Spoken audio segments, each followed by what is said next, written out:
Here's what would actually happen if TikTok got banned. Is it terrifying? #save TikTok. TikTokers have been taking to TikTok to express their fears over a potential US ban. Similar to India, where the app was blocked in late June for cybersecurity concerns, they are worried they'll no longer have access to the fun, music and video-driven app. The Trump administration has indicated that it's considering similar action, or at least limiting Americans' access to the popular app. With respect to Chinese apps on people's cell phones, I can assure you the United States will get this one right too. So here's why the US is concerned about TikTok on American phones. TikTok is China's first global social media sensation. In just a few years, it has quickly vaulted into the top app download ranks, neck and neck with other popular apps. But with this kind of popularity has come increased scrutiny from Washington.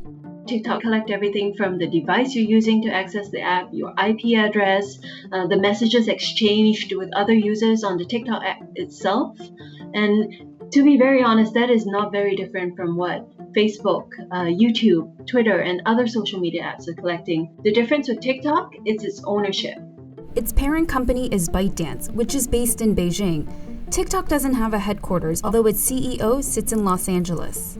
China's legal system allows it to request user data from companies. What worries foreign governments is the fact that the firewall between user data and the Chinese government is completely removed because of these laws. And that means American private data might end up in the hands of the Chinese government. What Beijing could do next with this trove of American data is also a concern. US officials are concerned that the Chinese government could be building a vast database of information based off whatever they've gotten from TikTok users, and that pool of information might be potentially used for more nefarious means, such as espionage. TikTok has said that the Chinese government has never asked the company for user data and would refuse such a request. The company also said its data on American users is held in servers outside of China, in the US and Singapore. There are also concerns about freedom of expression. Among the fun, quirky videos uploaded to TikTok every day, some users say that some videos have been censored. The journal found that in the last 2 years, employees at TikTok followed rules that included striking out content that was in line with censorship norms in China. For example, showing tattoos or excessive cleavage, and politically sensitive topics including the Hong Kong protests or Tiananmen Square. Recently, the app has been censoring other types of content too.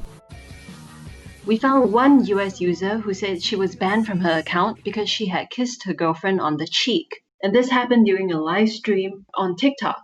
And TikTok basically told her after that her account was banned for serious pornography. TikTok said that moderation decisions are in an effort to keep the tone on the app lighthearted and not in the name of censorship. TikTok isn't facing only scrutiny from the US. TikTok is facing a possible ban in Australia. The Dutch Data Protection Agency is launching an investigation into TikTok. While pressure grows, TikTok is taking measures to distance itself from its Chinese roots. There's now an American CEO at the head of TikTok. His name is Kevin Mayer, and he comes from Disney. And ByteDance is also considering other changes to its corporate structure. People familiar with the discussions tell us that ByteDance is thinking of establishing a headquarters for TikTok outside of China.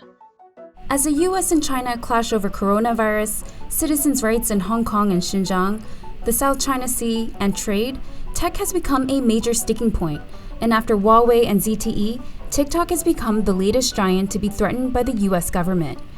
And the ones who will watch particularly closely how TikTok handles the politics of the global marketplace will be its fellow Chinese tech companies. What's really interesting here is that ByteDance is arguably the most successful Chinese internet export. And should the app be banned, it doesn't bode well for other Chinese companies who are seeking to go global.